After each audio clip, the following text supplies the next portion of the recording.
C'était il y a 3 ans, donc je me rappelle pas de chaque moment, mais non, ça ressemble à la même chose. Ce qu'on a changé, c'était les courses, la course de fin de première journée qu'on a mis tout le monde ensemble et on a bien fait parce que c'était vraiment incroyable. J'ai passé un super moment. C'est comme la dernière fois, tout le monde est motivé à pratiquer, à essayer de progresser. J'ai donné le plus de conseils clairs pour qu'ils ressentent des sensations et qu'ils s'éclatent encore plus. Donc pour tout ça, non, c'est génial, c'est le souvenir que j'en avais.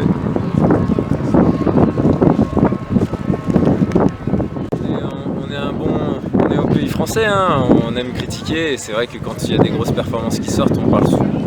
Il y a beaucoup de gens qui disent celui-là c'est pas possible, il est dopé. Et c'est vrai que étant jeune, j'ai entendu ça de temps en temps, je ne veux pas dire de qui, hein, c'était pas forcément mes parents ou quoi. Mais ça portait à croire qu'on ne pouvait pas être fort en étant dopé. Le discours n'a pas changé, je pense. Les jeunes ne le disent pas, c'est souvent les gens un peu plus âgés, je dirais pas aigris mais presque, qui parlent de ça parce qu'ils ne se sentent pas capables de le faire. Et je trouve que ça gâche beaucoup de rêves d'enfants. De rêves d'enfants de se dire si je me donnais à fond à ça, je pourrais arriver là où je veux. Et tout simplement, moi c'est par amour du décathlon que j'en suis arrivé là sans même m'en rendre compte. Parce qu'au début je pensais pas du tout arriver là parce que tout le monde disait qu'on pouvait pas y arriver sans se doper.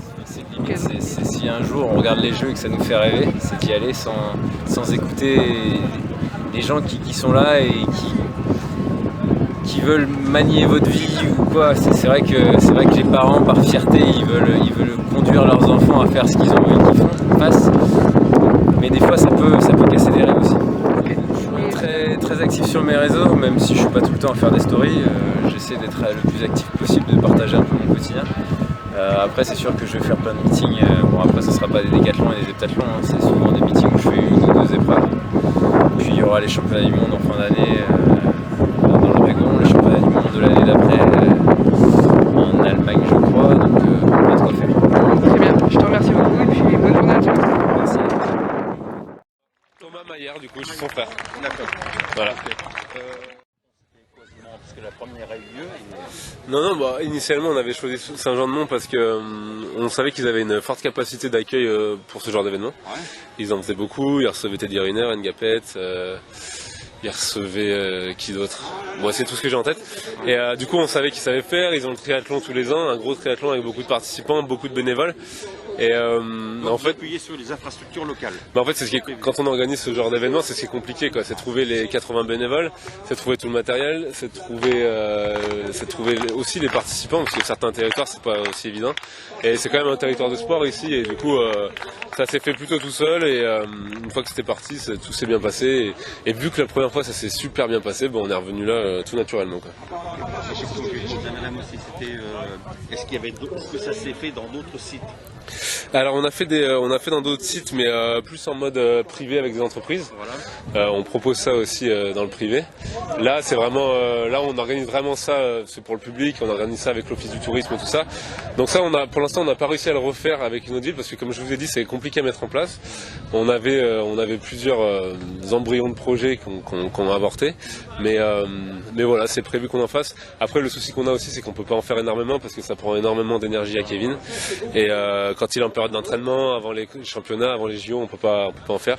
Donc là, on avait une petite fenêtre de tir de 2 semaines entre les JO et sa reprise début septembre.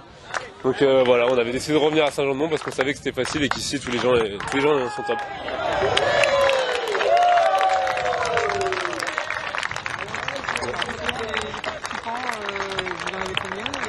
Alors on a 250 participants, les ventes se sont vendues en 2 jours, les billets se sont vendus en 2 jours et ils viennent principalement de Vendée quand même, mais après on a quand même des gens qui viennent un peu toute la France, on a du centre, on a de la région parisienne, on a du sud aussi. La première édition on avait des étrangers, là on n'a pas eu d'étrangers, mais voilà, je pense que le Covid joue un peu. Mais non, voilà, ça vient un peu de partout de la France, quoi. Et des gens qui sont déjà de l'athlétisme de base? Alors initialement c'est un événement qu'on essaie de prévoir, c'est pas forcément pour les athlètes parce qu'un athlète qui fait bien de l'athlétisme ici il va pas se régaler, il vaut mieux qu'il aille dans son stade d'habitude. Mais on a quand même beaucoup d'athlètes parce que forcément ils viennent passer une journée autour de l'athlète, ils viennent rencontrer Kevin, ils viennent réaliser un petit déca pendant leurs vacances sur la plage, donc ça reste sympa. Mais après ouais, on a à peu près une moitié de participants qui font jamais d'athlète, qui n'ont jamais fait d'athlète, et c'est toujours sympa quoi. Ils découvrent le déca, ils découvrent l'athlétisme et ils se rendent compte un peu de chaque difficulté dans chaque épreuve et de ce que peut endurer Kevin, enfin de ce que peut vivre Kevin lors d'un décathlon quoi. Oui, de 250 personnes, ça nécessite comme une organisation, des ateliers. Ouais. Bah, du coup, les 250 personnes, ils sont répartis dans 12 ateliers. Les 250 participants sont répartis en 10 groupes de 25 personnes et ils tournent toute la journée sur 12 ateliers, encadrés par 80 bénévoles présents toute la journée. Que la ville de Saint-Jean-de-Mont arrive à trouver assez facilement à chaque fois qu'on vient ici, les 80 bénévoles. C'est aussi un des facteurs pour lesquels on est là, parce que on sent vraiment que c'est une région qui est passionnée par le sport et les bénévoles se trouvent très facilement et sont très compétents.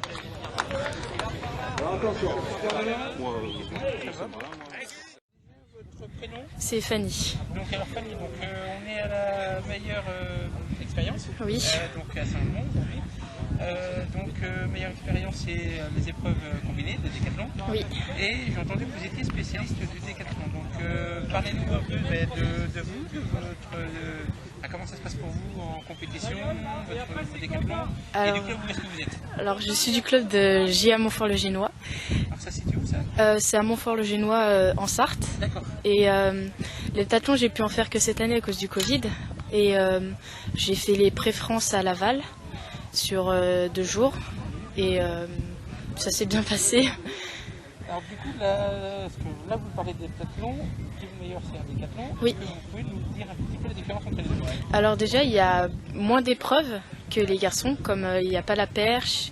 Le 400 mètres pour nous, c'est un 200. Le 1500, c'est un 800 pour nous. Il n'y a pas de disque et sinon, c'est tout. Alors vous êtes plus performante dans quelle épreuve parmi tout ça? Je dirais le poids, la hauteur, j'y arrive plutôt pas mal. Et sinon après, quand tu fais des tâtons, t'es un peu, t'es bien partout normalement. Donc après, sinon dans les autres, je suis plutôt pas mal, on va dire. Alors aujourd'hui, il y a une meilleure que là. Qu'est-ce que ça fait de le rencontrer? Ah bah c'est génial parce que moi je le regarde tous les ans, à chaque fois qu'il fait une compétition à la télévision. Je suis sur Instagram aussi, donc je le regarde à chaque fois ses performances partout, tout ce qu'il fait. Justement, tout à l'heure, du poids, il vous a donné quelques conseils. Qu'est-ce qu'il a pu... Alors j'ai pas fait encore l'épreuve de poids. Pas le poids, mais le disque, je veux dire. Alors il m'a dit déjà de donner un peu plus de dynamisme et de prendre mon temps à tourner et à envoyer. Mais après il a dit sur ça c'est pas facile de faire avec élan, donc j'ai fait sans élan à la fin. Et du coup, l'année prochaine, comment vous est-ce que c'est la première année que vous faites de l'heptathlon? Qu'est-ce que vous ambitionnez l'année prochaine? Alors l'année prochaine je rentre en pôle section sportive d'athlétisme à Nantes et je vais m'entraîner toutes les semaines sur l'heptathlon. Et puis, Combien d'heures d'entraînement? alors je sais pas l'heure exacte, mais je sais qu'il y a entraînement tous les 2 jours et le mardi il y a 2 entraînements. Et... hop, allez, on attaque là et on les tape. Allez, c'est bien. Lui, c'est vraiment une sacrée taille de pour lui. Là, on peut l'applaudir.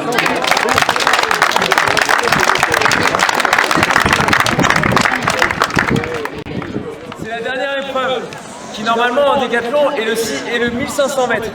Comme on le fait sur le sable, on a été gentil, on leur fait faire 600 mètres, ça va être très dur. J'invite tous les spectateurs, au lieu d'être ici, à se mettre tout autour de la palissade là. Enfin, c'est pas une palissade, je trouve plus beau. La barrière, la corde. Pour pouvoir les encourager à tout moment. Ça peut être cool, ça peut être sympa pour eux. Si à tout moment ils ont un énorme encouragement, ils arriveront à se dépasser et finir leur décathlon en beauté. Donc je vous dis merci beaucoup et à bientôt. Merci Kevin. Et là c'est l'arrivée. Bravo les garçons.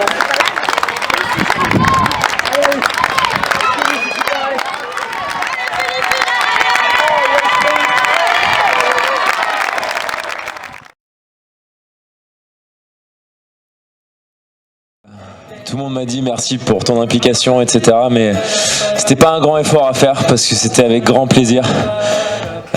Quand on donne de sa passion et qu'il y a autant de répondants parmi les participants, parmi les bénévoles, etc., c'est assez incroyable. Donc merci à tous d'avoir partagé avec moi cette journée. C'était beau, surtout à finir avec ce 600, avec tout le public. Tout le monde a tout donné. Il y a eu des très beaux sprints. Il y a eu des abandons forcés parce que les gens s'étaient trop donnés. Donc encore félicitations à tous les participants et bravo à tous les bénévoles pour l'organisation incroyable, la ville de Saint-Jean-de-Mont, etc. Franchement, c'était un rêve aujourd'hui. Alors, une question. Il y a une différence par rapport à 2018 et je dirais qu'elle a fait la différence. C'est qu'on a fait courir tout le monde en même temps, le 200 et le 600 mètres. Et quel moment incroyable, franchement. C'est ça qui est beau dans le sport, c'est que vous m'avez mis les frissons, tout simplement. Et on se rend compte qu'il ne s'agit pas de faire du sport de haut niveau pour vivre des moments comme ça. Il s'agit simplement de pratiquer du sport et de se donner à fond. Et aujourd'hui, vous l'avez tous fait, donc bravo encore. Alors, un autre sport, à un certain niveau, c'était la pratique du tennis, je crois. Ouais, c'est vrai, j'ai commencé le tennis étant jeune. Étant jeune parce qu'il est vieux maintenant. Hein. Ouais.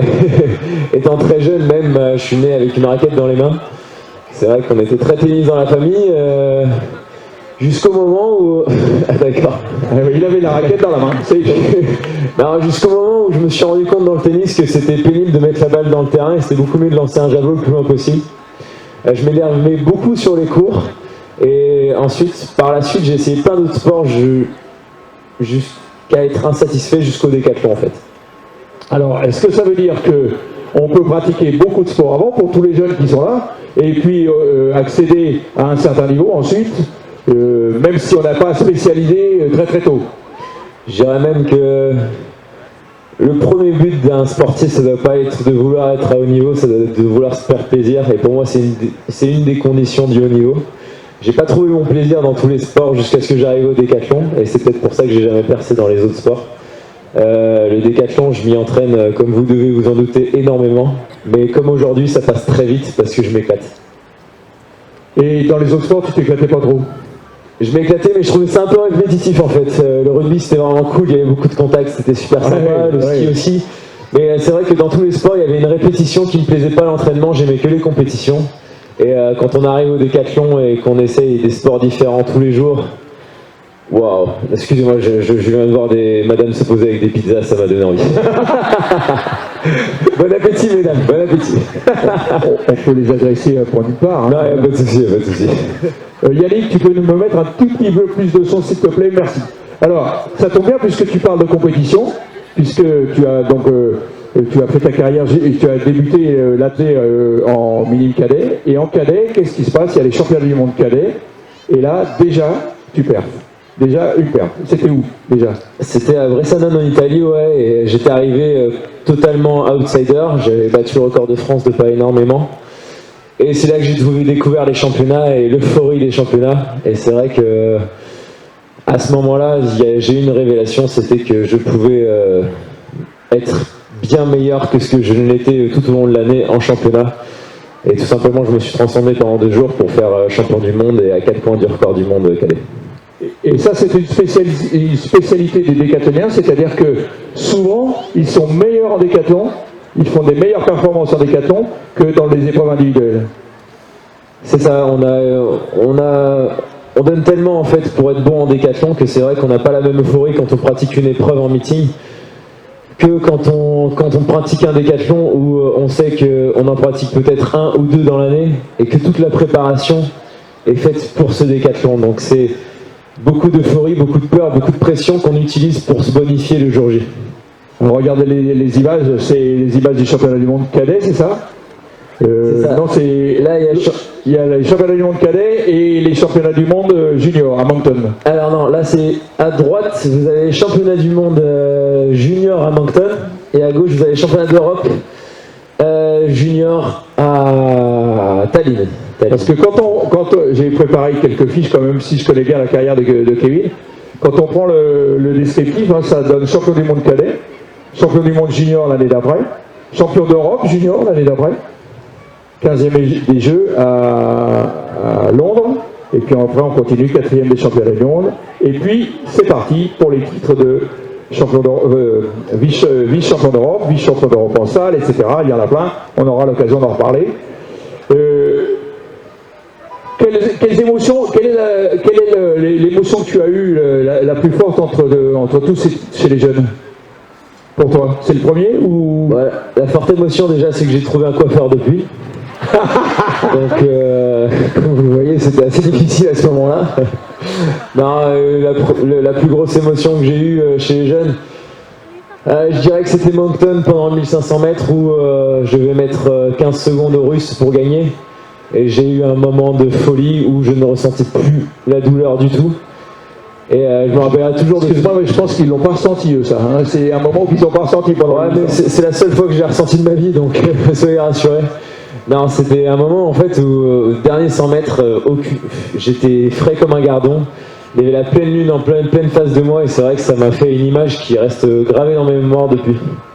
Bravo, bravo, bravo. On peut applaudir tout ça quand même, hein. C'est sympa. En fait, il faut se rendre compte que quand on fait les championnats jeunes, la pression on l'accepte beaucoup plus facilement, il y a beaucoup moins de pression, etc. Et il faut savoir que de champion d'Europe junior, je suis passé directement à qualifier aux Jeux Olympiques et je me suis retrouvé aux Jeux Olympiques. Et waouh, quelle différence d'atmosphère, quelle pression énorme. Franchement, c'était horrible. D'habitude, je me tapais les cuisses avant le 100 mètres, etc. Là, je commence à me taper. Et là, d'habitude, la pression, elle va bien. Et là, ça monte, ça monte, ça monte. Je me mets dans les starting blocks, ça continue à monter, je vois plus. Et là, c'est le départ, et je pars, et je vois plus la piste, je cours dans le noir. Et j'ai fait 11,35 alors que mon record était 25 centièmes plus bas. Non, ça a été premier 100 mètres horrible. Ensuite, sans longueur, je mords mes 2 premiers essais et j'arrive à me rattraper. Ensuite, comme on le voit sur la photo, je fais une belle chute sur les, mais j'arrive à terminer. Et pour terminer ce beau décathlon, j'ai fait une énorme chute à la perche qui m'a brûlé les mains. Ah oui, je me souviens de ça. Mais ça s'est bien terminé. Et il faut savoir une chose, c'est que dans le décathlon, des fois, il n'y a pas de connaisseurs dans le stade des Jeux Olympiques. Et ça, c'est mon arrivée du 1500 mètres, où j'avais mis à peu près 70 mètres à tous mes concurrents. C'était du 15e au 32e des Jeux. Et tout le public de Londres pensait que j'avais gagné. C'est pour ça que je lève les mains, je fais comme si j'avais gagné, c'était énorme. Franchement, c'était un moment incroyable parce que ma dernière ligne droite, il y avait 80 000 personnes qui m'acclamaient et j'ai profité tout simplement de l'instant présent en leur disant merci, quoi. C'est top ça. T'as une autre anecdote sur Londres? Moi je me souviens de la perche, et ce que raconte Kevin sur le 100 mètres, moi j'étais au bord du sautoir sur la perche, et ce qu'il raconte sur le 100 mètres, moi je l'ai vu, j'étais presque dans sa tête, il ne savait plus où il habitait. Hein. Il était perche en main au milieu du sautoir, il y avait tous les autres décathloniens qui étaient là, et il ne savait plus, à tel point qu'il s'est trompé dans ses marques. Il a fait 2 foulées de plus, là où on doit en faire 6, il en a fait 8. La panique totale. J'étais avec son entraîneur qui s'arrachait les cheveux parce qu'on ne comprenait pas pourquoi. Et ben c'était tout simplement la pression des premiers jeux et il ne savait plus où il était. Mais vraiment, il ne savait plus où il était et je pense que grâce à ça, ça lui a permis peut-être, je ne sais pas, qu'est-ce que tu en penses, ça t'a permis d'être beaucoup plus serein à Rio. Oui, bien sûr. De toute façon, quand on construit une carrière, peu importe à quel niveau d'ailleurs, hein, on peut parler de départemental, régional, mondial, tout ce que vous voulez.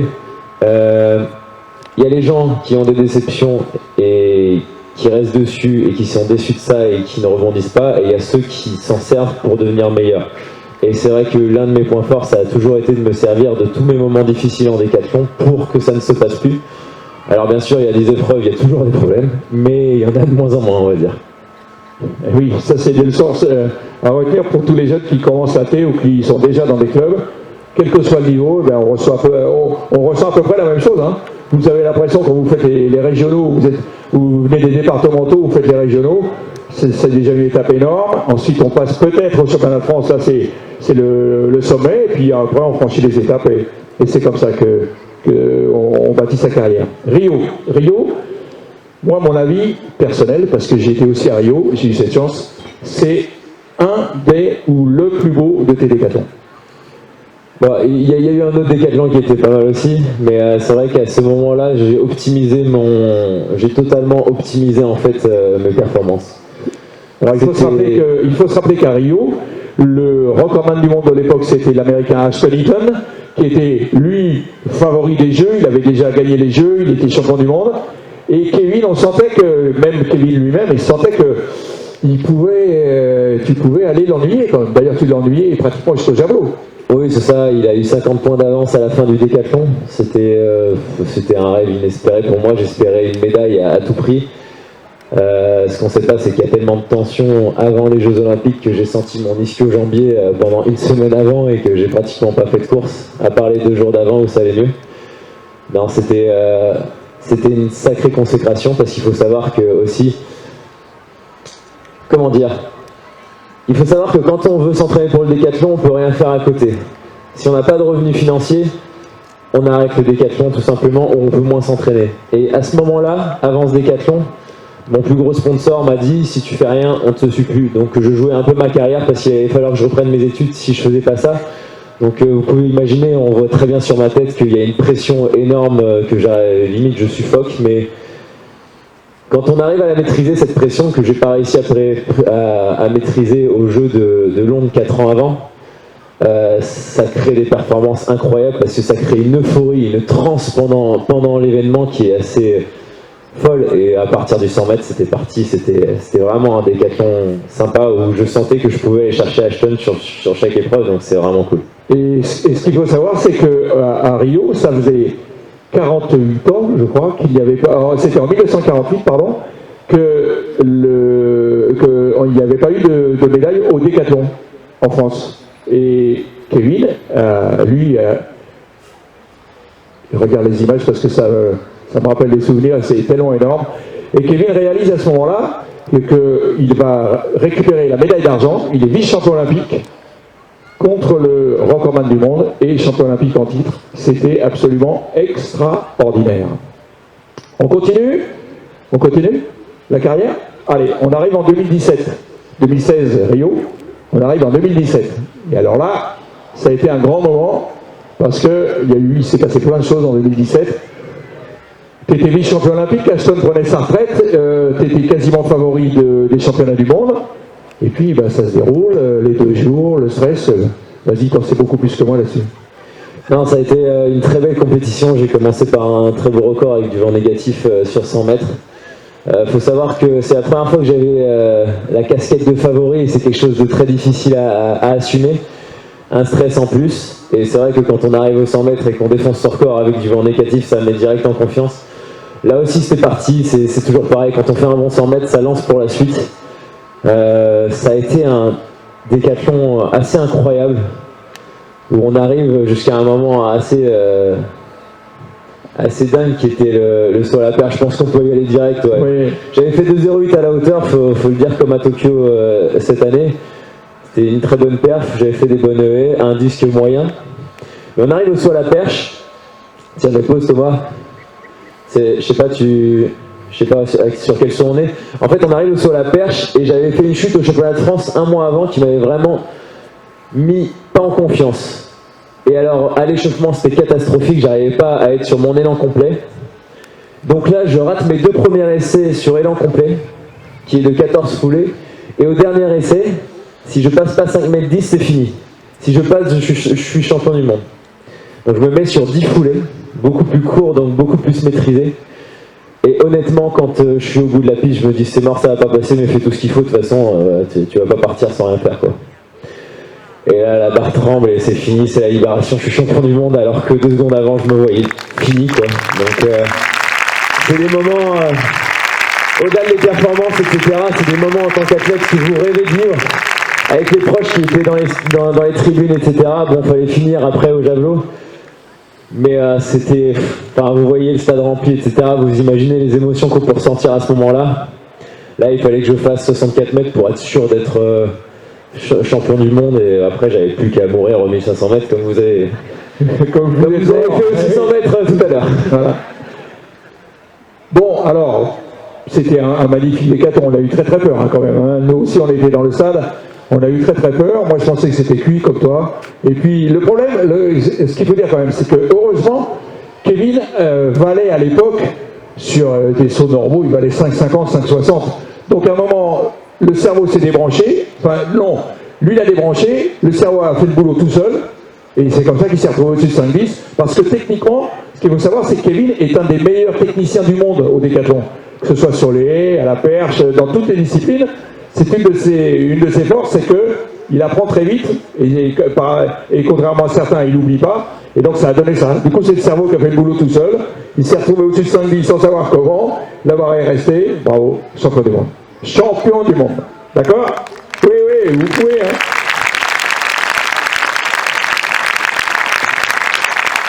Et ensuite, alors on va garder Tokyo pour le meilleur pour la fin. Ensuite, il se passe les championnats d'Europe. Et là, en 2018, il se passe les championnats d'Europe. Et tu as peut-être aussi une petite anecdote à nous raconter là-dessus. Ah, bien sûr, bien sûr. C'est l'année où j'ai battu mes records après avoir été champion du monde à Londres. Et c'est l'année où tout le monde a commencé à m'envisager recordman du monde. Et c'est vrai qu'il y a eu la pression du favori, mais aussi la pression du record du monde. Et arrivé au championnat d'Europe, j'étais dans une forme de folie, faut pas se le cacher. Je fais un bon 100 mètres avec un mauvais temps de réaction, c'était pas mal. Mais on arrive au 100 longueur, et j'étais dans une forme énorme. Je pensais pouvoir faire 8 mètres au 100 longueur. Malheureusement, je ne mords de rien mon premier essai. Je mords de rien mon deuxième essai, je faisais que de reculer, ça marchait pas. Ce jour-là, il y a eu au moins 8 décathloniens qui ont fait 0 à la longueur, et malheureusement, au dernier essai, je mords aussi. Donc pas de marque en 100 longueur veut dire que le décathlon est fini. Même si je termine, c'est impossible d'être dans les 5 premiers. Donc moi, je visais la médaille d'or et surtout un record du monde. Donc on a pris le choix difficile d'arrêter le décathlon. Au début, j'étais là, je disais à mon coach, c'est mort, j'arrête cette saison, parce que j'avais préparé toute l'année pour avoir une énorme déception. Et la déception était encore plus forte que je voyais mes proches, que je voyais le public qui m'encourageait autour de moi, qui était vraiment déçu. Et c'est là que mon préparateur physique m'a dit une phrase que je me rappellerai toujours, parce que ça m'a fait direct rebondir et vouloir faire le décastard, pourquoi pas tenter le record du monde. C'est qu'il m'a dit... tu peux pas porter la déception de tout le monde sur ton dos. Chacun choisit de te suivre. Il faut porter juste ta déception et ça va aller. Et c'est vrai que le lendemain matin, j'ai fait une énorme séance d'aérobie. Et quand je suis ressorti de cette séance d'aérobie où je me suis mis minable, franchement, parce que j'avais tellement de forme et tellement de frustration, j'ai dit directement que je voulais participer au décastard. Et c'est là que... Mais entre-temps, il y a Saint-Jean-de-Mont. Exactement. La première, Maillard Expérience. Alors, ça t'est venu comment cette idée de vouloir partager avec tout le public, avec des connaisseurs, des gens qui ne sont pas spécialistes, mais tu voulais absolument montrer que le DK c'est un truc sympa, et pourquoi tu as voulu absolument montrer tout ça aux spectateurs? Tout simplement, je pense que ça se voit que je suis passionné du décathlon. Je crois que ma passion, c'est pas suffisant de la pratiquer, il faut que je la partage, sinon je trouve ça pas cool. Ce sport m'a tellement apporté depuis que je le pratique, il m'a tellement fait évoluer en tant que sportif, en tant qu'humain, dans mes relations sociales, en matière de confiance en moi, etc., que je me dis c'est pas possible qu'il y ait si peu de Français qui le pratiquent. Et à tous les niveaux, je parle de ça, c'est une mine d'or d'apprentissage. Et pas que sur le point de vue sportif, et c'est pour ça que je veux vous le partager aujourd'hui au plus de personnes possible, parce que c'est un sport tellement riche, tellement incroyable, et c'est notamment pourquoi on fait tous le tour d'honneur à la fin du décathlon, alors que d'habitude c'est que les médaillés, c'est parce qu'on est tous fiers de nous d'avoir réalisé ça. Peu importe le résultat qu'on a fait, on est content d'avoir terminé un décathlon. Est-ce que vous êtes fiers de vous? Oui, mais soyez pas timides, on est entre nous, on est entre amis, soyez pas timides. Je crois qu'ils sont fiers aussi. Ouais, moi je suis fier d'eux en tout cas, donc si vous n'êtes pas fiers de vous, c'est dommage quand même. Alors, donc on est à Saint-Jean-de-Mont, tu fais le soir, on fait une démonstration de perche. Moi qui suis spécialiste de perche, j'ai été impressionné par ce que tu faisais, et quand je savais que tu allais aller à Talence ensuite, je me dis là, le coco, il va battre le record du monde. Alors, on descend à Talence, et là, toutes les planètes sont alignées, et ça s'enchaîne. Les perfs arrivent. Le seul regret qu'on peut avoir, c'est qu'on peut supposer que les perfs que tu as faites à Talence, eh bien, tu aurais pu les faire un mois plus tôt au championnat d'Europe. Parce que c'est ce titre qui manque. Bien sûr. Titre champion olympique aussi. Mais... Oui, ça va venir. Non, c'est... En 2024, tu l'auras. Merci, c'est gentil. Il y a du taf avant. Non, ce record du monde, je suis très content de l'avoir fait là parce que j'étais devant le public français, devant toute ma famille, beaucoup plus de proximité avec le public par rapport à un championnat. Je pouvais les voir à chaque fois entre chaque épreuve le soir, je pouvais les voir juste avant la perche, j'avais pique-niqué dans les bois avec eux, enfin c'était vraiment... Il y avait en même temps une atmosphère compétitive énorme avec un public incroyable et en même temps il y avait ce petit côté champêtre du Décastars qui était énorme, donc aucun regret de ne pas l'avoir fait aux Europes, c'était mieux au Décastars. Alors petite question justement à ce propos, c'est quoi la grosse différence qu'il y a en termes de logistique entre un meeting comme Décastars et d'autres meetings de décathlon au monde et un grand championnat? C'est quoi la grosse différence? Alors il faut savoir que en meeting de décathlon, ils organisent tout le meeting de décathlon pour nous. C'est-à-dire que tous les horaires sont pour nous, on enchaîne toutes les épreuves, on commence à peu près à 10h, 11h et on termine à 18h30, 20h. En championnat et surtout aux Jeux Olympiques, je vais parler des Jeux Olympiques parce qu'à chaque fois c'est vrai, on commence à 9h du matin, on finit à 12h30, on reprend à 18h30 et on finit à 22h. En sachant qu'il y a la navette, qu'il faut manger, faire les kinés, faire le bain froid, prendre sa douche, enfin toutes ces choses-là. On se couche en général entre 1h et 2h du mat pour se relever le lendemain à 5h pour repartir à 9h sur 110 mètres haies et même journée. Donc on a tendance à dire qu'un championnat est beaucoup plus fatigant qu'un meeting. Et c'est pas pour autant que le record du monde n'a pas été fatigant quand même, franchement.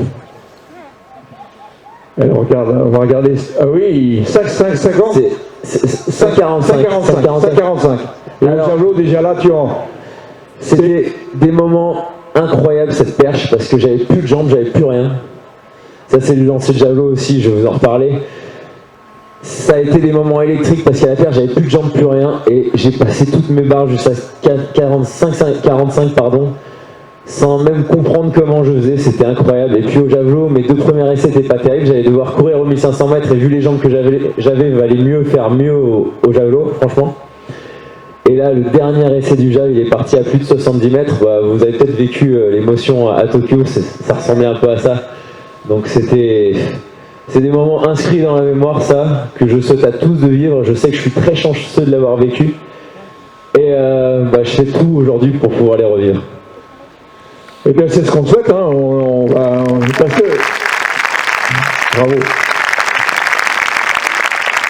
9126 points, c'était à Talence, record du monde, c'est toujours le record du monde. Et moi, j'avais calculé, j'ai mis tous les records de Kevin.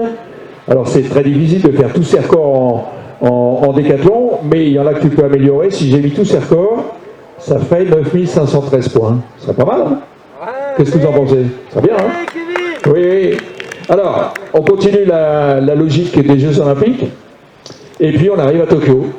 Donc Tokyo, c'est frais dans tous les esprits. Vous êtes tous levés la nuit, tout ça, pour regarder Kevin? Oui, genre. Ouais. Il y a des menteurs, mais j'ai les noms. Hein, voilà. Donc, alors, tu vas nous parler un petit, on va essayer de se rappeler Tokyo. Tiens, même pas, ça va. Si tu peux nous décrire tes 2 journées de Tokyo, parce que le stage avant, c'était difficile, les conditions, les conditions sanitaires, etc. Tu as des petits trucs là-dessus? Ouais, bien sûr, j'ai des choses à raconter. Je vais parler de Doha vite fait, des championnats du monde en 2019. Il faut savoir que j'ai battu le record du monde en 2018, que je fais un décathlon par an. Donc je suis arrivé en 2019 à Doha avec une douleur au tendon d'Achille gauche, et c'est vrai que j'ai pas réussi à terminer, même si j'ai tout donné pour y aller, ça n'a pas marché comme à Tokyo. Et il faut savoir que l'année d'après, on a eu Covid, et donc les JO ont été reportés, donc ça faisait 3 ans que j'avais pas terminé le décathlon. Bon, j'ai eu mon décathlon pour me qualifier pour les Jeux Olympiques à La Réunion, mais il faut savoir que la pression était plus du tout la même que dans les autres Jeux Olympiques, que dans les autres championnats à ces Jeux Olympiques, parce que ça faisait 3 ans que j'avais pas pu m'exprimer. Et c'est vrai que de me bloquer le dos quand j'arrive à Tokyo, c'était pas la meilleure manière de s'exprimer. J'ai passé une semaine assez atroce, pas à cause des conditions sanitaires pour prendre le soleil. On avait un bon hôtel, mais on n'avait pas le droit de faire autre chose, mais ça m'allait très bien. Non, ce qui a été très dur, c'est d'être bloqué du dos pendant une semaine en sachant que j'avais les Jeux Olympiques, en ne pratiquant absolument pas l'athlé, en ne faisant aucune muscu, en faisant que du kiné, que des petits exercices pour essayer de l'améliorer. Et c'est vrai qu'à ce moment-là, quand je suis arrivé sur la piste de Tokyo, il n'y avait que des interrogations et une confiance assez marquée, enfin un manque de confiance assez marqué. C'est pas ce qui m'a empêché de faire des performances par la suite. Vas-y, tu peux mettre en marche. Donc, ouais, on va laisser. Si vous voulez, on va se laisser dérouler un petit peu, on va se replonger dans l'ambiance de Tokyo. Je vais commenter un peu. Il faut savoir que quand on a mal au dos, c'était pas une énorme douleur. Si, quand je me mettais dans les starting blocks, ça me faisait mal, mais quand je faisais le sprint, ça allait. Ce qu'il faut savoir, c'est que quand il y a un blocage comme ça crée des déséquilibres musculaires, bien sûr, et donc mes foulées étaient beaucoup plus courtes que d'habitude. Donc au départ ça allait, j'ai fait un très bon départ, mais dès que j'ai commencé à me relever, dès qu'on doit commencer à allonger la foulée, ça a déjà commencé à être handicapant. Une petite anecdote, je passe en 6 secondes 81 aux 60 mètres, ce qui serait mon record puisque j'ai jamais fait plus de 6,85 en salle. Je passe en 6,81 là, donc je bats mon record, mais à la fin j'explose parce que mes foulées tout simplement sont pas bonnes et ça fait un chrono qui est pas terrible de 10,68. Franchement, je pensais vraiment pouvoir faire beaucoup mieux. Ravalé par un autre concurrent qui a fait une meilleure fin de 100 mètres que moi. C'était très très frustrant de faire 10,68 avec tout le travail de sprint que j'avais fait. J'ai progressé techniquement et physiquement et la frustration était déjà très grande en arrivant au 100 longueur. La deuxième épreuve, c'est la longueur. Et là, il y a toujours un peu de suspense. Hein. La longueur, c'est une des disciplines qui marque beaucoup de points au décathlon, mais qui est toujours un peu traumatisante parce que certains se sont retrouvés dans des cas difficiles. Kevin en a fait la douloureuse expérience au championnat d'Europe. On mord le premier, on mord le deuxième, on ne sait pas quoi faire pour le troisième, et puis ça peut être pas terrible. C'est ça. Et puis tout simplement à l'échauffement, il faut savoir que d'habitude, par rapport à l'entraînement, je recule de 1 mètre voire 2 mètres mes marques. Là j'ai dû les ravancer d'1 mètre. Donc ça prouvait encore que mes foulées étaient totalement tronquées par mon dos. Même si encore une fois la douleur n'était pas immense, c'est plus au poids qu'elle a été immense. Ça ne me permettait pas de courir comme d'habitude et d'impulser comme d'habitude, ça c'est sûr et certain. Le meilleur moyen de commencer un concours de longueur, c'est de mordre son premier essai, ça met en confiance, c'est bien. Donc voilà, je mords bien en plus, hein, on est d'accord. Donc il y a une anecdote assez sympa. Vous allez regarder le ralenti du deuxième essai et on va voir si vous trouvez ce qui s'est passé. Parce que j'ai cru que j'avais mordu. Et là j'étais tellement heureux parce que il faut bien savoir une chose, c'est que personne ne regarde sa planche avant de sauter. Et j'ai eu l'impression d'avoir la sensation d'avoir sur mon talon un bout de planche en bois. Et c'est vrai que c'était très proche. Donc je crie en plein saut parce que je me dis merde, j'ai mordu encore. Et là quand on mord le deuxième, pour le troisième c'est vraiment chaud, comme ce qui s'est passé à Berlin quoi. Voilà, j'ai assuré cet essai à 7,50 m, j'ai pas donné tout ce que j'avais. C'est plutôt au troisième essai que j'ai donné tout ce que j'avais. Malheureusement, toujours pareil avec l'état physique, au lieu que ça... C'est comme on disait tout à l'heure, à la hauteur, quand on prend plus d'élan et qu'on y va plus fort, des fois, ça réagit pas. Et avec mon état physique, en fait, j'ai fait 7,20 m au lieu de faire un gros saut comme je faisais d'habitude. Alors ton corps, c'est 7,80, entre 7,50 et 7,80, tu perds combien de points là? C'est simple, c'est pratiquement 30 points les 10 cm, donc je perds 80... Non, je perds... Ouais, 90 points. Oui, c'est beaucoup. Hein. Ah, c'est beaucoup, mais de toute façon, à Décathlon, si on fait le calcul de points que je perds à chaque épreuve, c'est la cata. Voilà, on voit que j'engage beaucoup plus, mais que par contre, il n'y a aucune réaction sur la planche. Enfin, il y avait quand même 7,50 m et quelques points dans la musette, c'était important parce que, je vous ai dit tout à l'heure, Kevin en a fait l'expérience, si on mord les 3, c'est fini, on rentre à la maison et on va à Talence éventuellement, mais sinon c'est tout ce qu'on peut faire. Belle planche encore, ouais. Pas mal. J'avais pas vu ça. Ensuite on va passer au lancer du poids. Alors, le poids, tiens, si une question. Tu as fait la longueur, tout le monde a fini le concours, qu'est-ce qui se passe pour vous? Qu'est-ce qui se passe dans un grand championnat quand on a fini l'épreuve? Alors là, on avait enchaîné le 100 mètres et la longueur sans passer par la chambre de repos, là où on peut se reposer pendant tous les moments de break. Là, on est juste allé récupérer nos chaussures de poids et on est revenu tout simplement sur le stade. Là, il faut savoir qu'il faisait, je pense, 40 degrés et c'était midi. Ça allait, ce jour-là, c'était plus chaud pour la perche le lendemain. Mais le problème, c'était vraiment pas la chaleur au poids, comme on va le voir.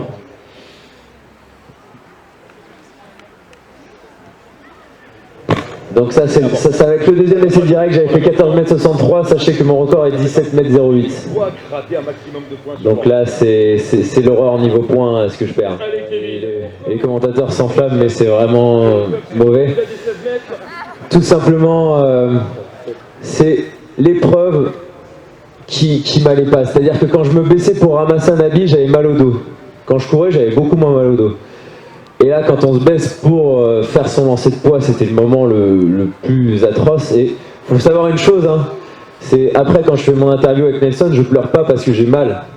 On s'en fout de la douleur quand on est athlète. Ce qu'on n'aime pas, c'est qu'on s'est préparé pendant 3 ans et que là, on peut même pas s'exprimer. C'était de la frustration. Franchement, ça a été la pire sensation que j'ai jamais eue de ma vie. Parce que je sentais que j'étais en forme. En général, quand on est en forme, on sent que le poids est très léger. Là, j'avais l'impression que c'était un 5 kg au lieu d'un 7. Franchement, j'avais une impression de puissance énorme. Et dès que je rentrais là, j'avais une impression que je pouvais tout défoncer. J'avais l'impression que j'étais surfort. Et à ce moment-là, quand je mets le poids dans mon cou et que je commence à me baisser, que je sens une irradiation dans le dos, je fais, on donne tout, on essaye quand même.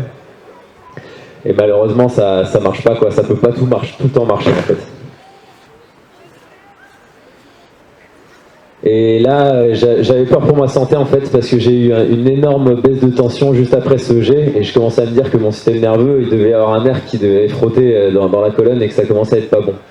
Vraiment pas bon, parce que j'ai eu une baisse de tension, je suis resté 20 secondes, je pense, dans le butoir, à me demander ce qui se passait, je voyais plus rien. Heureusement, il y a la hauteur. Il y a l'auteur qui arrive derrière, et ça fait un moment que tu n'as pas sauté aussi haut. Et surtout, ce qui est important pour toi, c'est que ça fait un moment que tu n'as plus mal aux genoux. Donc tout va bien, sauf le dos, mais finalement ça rentre dans l'ordre. Oh, ok, magnifique. Alors ça c'est le premier saut à 1,93 je crois. Non, je me sentais très bien en hauteur, je savais que je pouvais sauter très haut. Il y avait tout ce qu'il fallait pour sauter très haut, parce que tout simplement j'avais pris des anti-inflammatoires, je sentais un peu moins mon dos, même si la réception sur le tapis faisait mal. Mais en fait, quand on est vraiment à la verticale comme ça sur toute la course et qu'on n'est pas à fond, ça influe beaucoup moins sur la performance. Ça c'est mon saut à 1,96 m je pense. Du coup, c'était la première fois de la journée où je pouvais me faire plaisir sans aucun frein. Et franchement, c'était un plaisir énorme. Alors au DK, on monte la barre de 3 cm en 3 cm. Et il y a combien de points entre chaque barre? Alors entre chaque barre, il y a si on est un peu bas, il y a 25 points et on va vite vers 30 points à la barre. Donc les sauts, c'est quelque chose qui marque énormément de points. Et à chaque barre, on se dit que à chaque barre, on avance vers le podium tout simplement. Et là, tu tentes toutes les barres ou tu dis il faut que je m'économise, tout simplement, il n'y avait pas la confiance du sauteur en hauteur qui avait déjà fait 2,08, 2,05 dans l'année. J'avais fait qu'une fois 2,04 et la barre avait vraiment tremblé. Donc j'ai fait toutes les barres, j'ai fait aucune impasse et j'avoue que ça a joué vraiment sur mon physique. Parce que, bon là je passe encore, je crois que je sais plus, c'est 2,02 je crois. 2,02 au premier essai, j'étais déjà très content. Il faut savoir que j'ai repassé, c'est la deuxième fois que je repassais 2 mètres depuis 3 ans. Et tout simplement, quand j'étais jeune en junior, j'ai fait 2,10. J'ai fait des concours à 2,08, 2,07. Et je retrouvais mon saut de junior parce que j'avais plus du tout peur pour mon genou au fur et à mesure et c'était assez exceptionnel. Malheureusement, je mets 3 essais pour passer 2,05 m, ce qui coûte énormément en énergie. Donc, en général, quand ça se passe comme ça, on arrête direct après. Après, on sentait vraiment que je pouvais faire 2,08 m, donc on a continué. Mais tiens, tu peux avancer au 3e essai à 2,05 s'il te plaît. Ah bah c'est bon, c'est 3e. Voilà, c'est 3e. Les patrons de l'athlétisme français en piste actuellement 2,05. Voilà, ça passe pour Kevin Mayer. Ça faisait depuis le record du monde que j'avais pas passé 2,05 m. Il a marqué des gros points parce que là, et d'habitude j'arrête à 2,05 m parce que ça fait beaucoup de points et on se dit bah on va se reposer. Mais il y avait une belle marge à 2,05 m et on s'est dit que ça pouvait vraiment passer à 2,08 m. On voit que le bassin continue à monter. En salle, sans doute 2h09 plein air et 2. Donc non, c'était un concours de hauteur vraiment énorme. Qu'il a pas sauté 2,05. C'est la première fois de la journée où il a le sourire. Ah, c'est ça, c'est ça qu'il faut retourner dans le sport, hein, c'est qu'on a beau passer par des moments difficiles, on finit toujours par ressourire.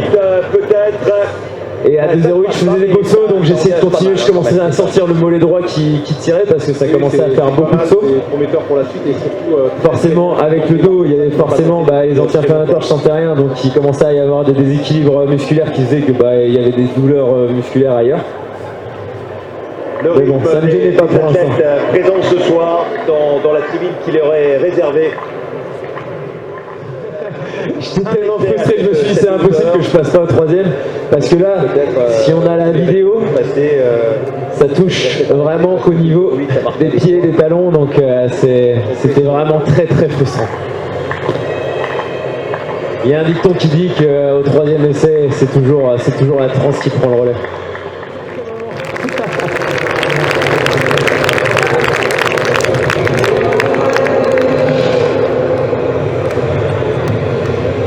on s'en lasse pas, hein. C'est un vrai bonheur.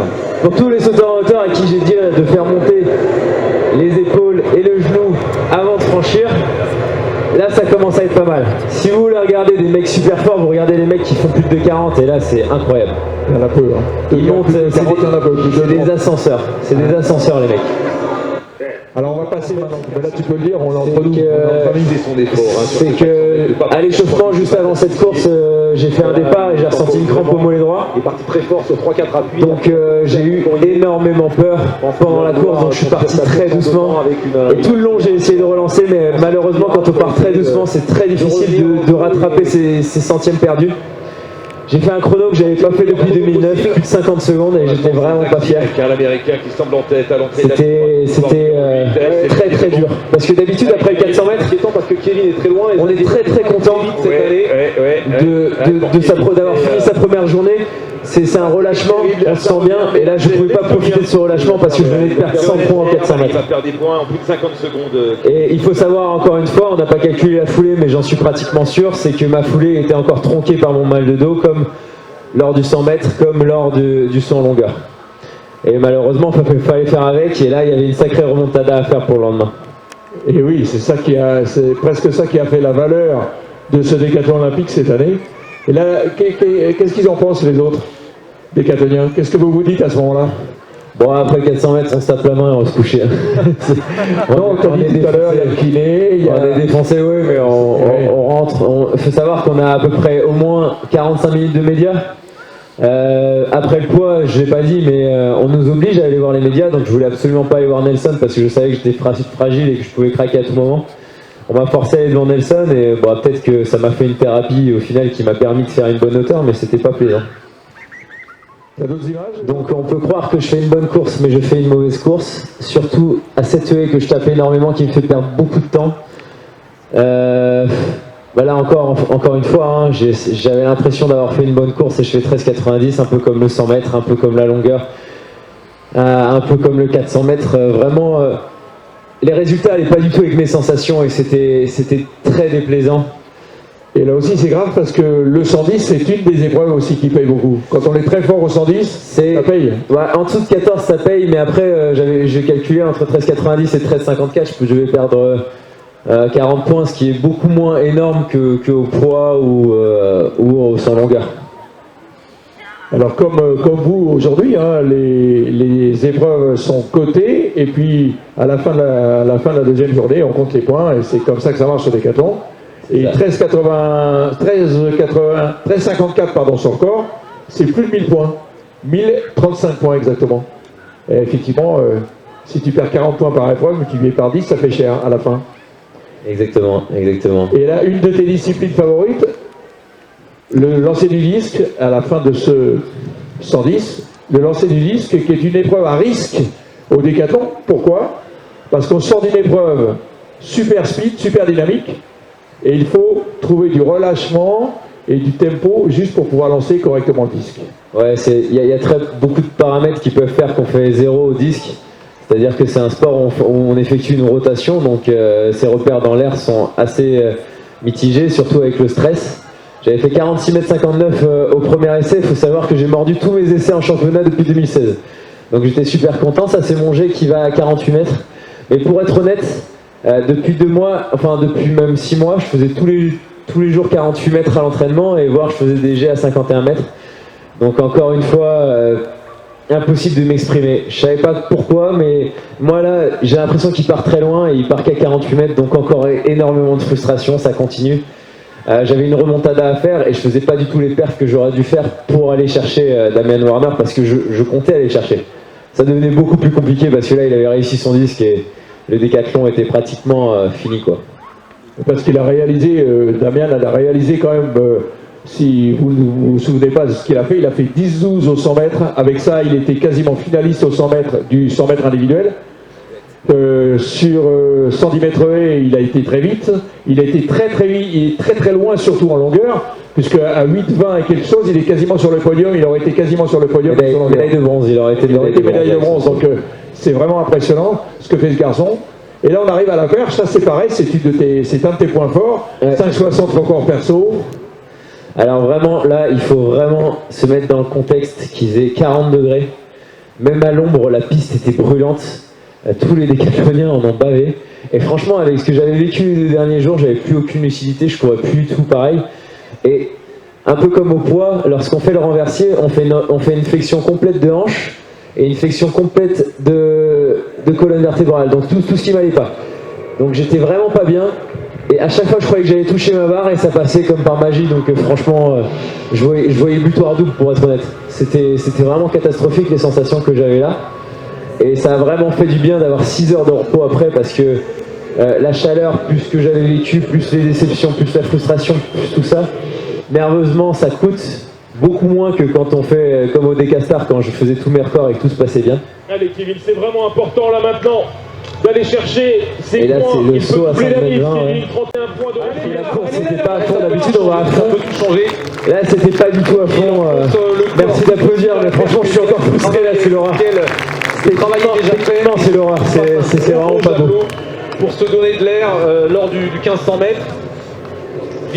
On voit que normalement le bassin monte beaucoup plus devant la barre et retombe beaucoup plus derrière la barre. Là, il y a beaucoup moins de marge. Et on arrive au jab.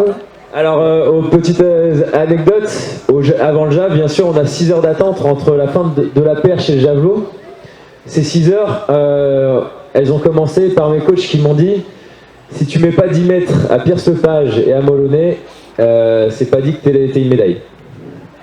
Donc, allez faire une sieste après ça. J'avais dormi 2 heures la nuit d'avant, j'en pouvais plus, mais j'arrivais plus à dormir. Et on cherche les mètres. Dans ces moments-là, on a le cœur qui bat dans les oreilles, c'est n'importe quoi. Jusqu'au moment où on arrive là, je sais pas quel essai c'est ça, je pense que c'est mon jet qui a réussi au deuxième essai. Le premier essai, je fais 64 mètres et franchement, je me dis que physiquement, j'ai pas ce qu'il faut pour faire mieux. Et c'est vrai que je repense à tout ce qu'on a travaillé parce que le javelot, on l'a travaillé énormément cette année et j'avais beaucoup progressé et je me suis dit va moins vite et pense juste technique, et c'est là que ce deuxième jet est sorti de nulle part.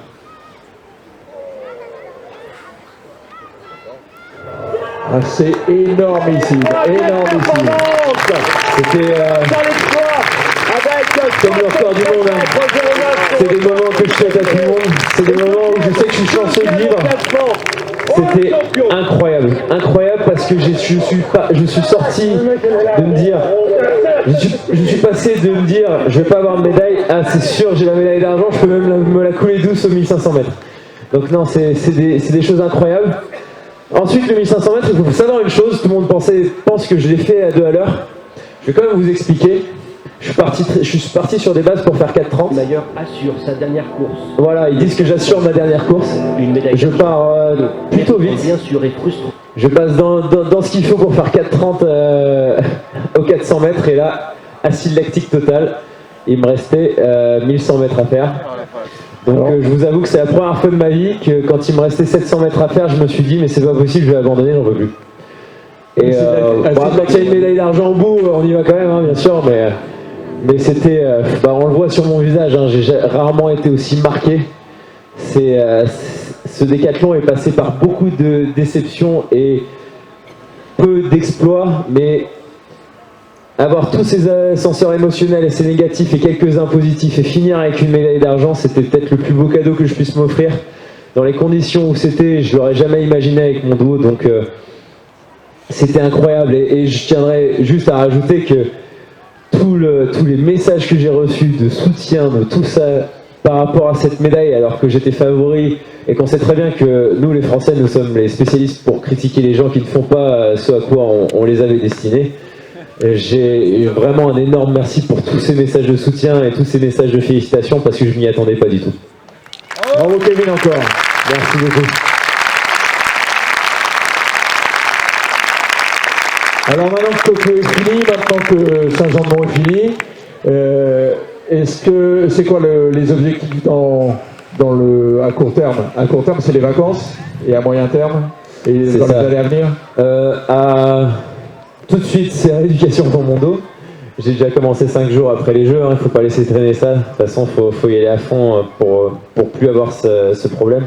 À chaque fois qu'on a un problème, en fait, c'est bien parce que bon, c'est pénible pendant le championnat, mais après, on trouve les problèmes et on les résout et c'est à long terme. Ensuite, bien sûr, je vais partir en vacances, mais cette frustration, malgré le bonheur que j'ai eu d'avoir cette médaille d'argent, cette frustration de ne pas avoir pu m'exprimer parce que tout sportif devrait avoir comme première ambition de s'éclater, de s'exprimer dans le sport. Et c'est vrai que même avec cette médaille d'or, j'ai quand même un petit goût acide à argent, pardon. On projette, c'est dans les projections. Non, pas de projection, je me suis trompé. Non, j'ai une frustration énorme et qu'une envie, c'est d'avoir une belle bataille contre Damien Warner, qui est un énorme compétiteur. D'ailleurs, l'Australien aussi, qui est très jeune et qui va monter, je pense, donc ça va être un gros compétiteur. Ça fait plaisir de se dire que je suis plus le favori, qu'il va falloir que je me batte. Il va y avoir un sacré combat, notamment dans l'Oregon l'année prochaine en juillet, où il y aura les championnats du monde. Et ça va être, je pense, assez incroyable. J'espère y arriver. Je vais tout donner pour y arriver en bonne santé. Et ensuite, il y aura Paris 2024. Tu vas continuer ta carrière jusque-là, bien sûr. Oh, bien sûr, oui. Bien sûr. Moi, je me vois continuer. C'est vrai qu'à part ce dos, les blessures sont de moins en moins présentes. Chez moi, on parlait de mon genou au 100 hauteur, mon tendon d'Achille à Doha. C'est vrai que tout ça, c'est un peu derrière moi.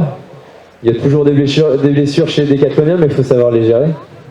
Ah oui, d'accord. Mon frère me dit qu'il faut que je porte ma médaille d'argent parce qu'il y a le podium. Saint-Jean. Je pense que Madame la maire est présente dans les tribunes et on va la remercier ainsi que toute son équipe municipale pour avoir permis, et monsieur le maire qui était antérieur, monsieur de la mairie d'avant, et qui a donné son accord, et tout de suite ils sont tombés fous de cette expérience et ça a marché. Alors, d'autres personnes à remercier, les services techniques, ça a l'air de rien, on les voit jamais, c'est Kevin les a rencontrés hier et ça leur a fait un plaisir énorme, parce que ça a l'air facile, mais monter tout ce qu'ils ont monté, les barnums, monter, amener les fleurs, ce sont les services techniques de la mairie qui travaillent comme des fous et on les voit jamais et on va les remercier.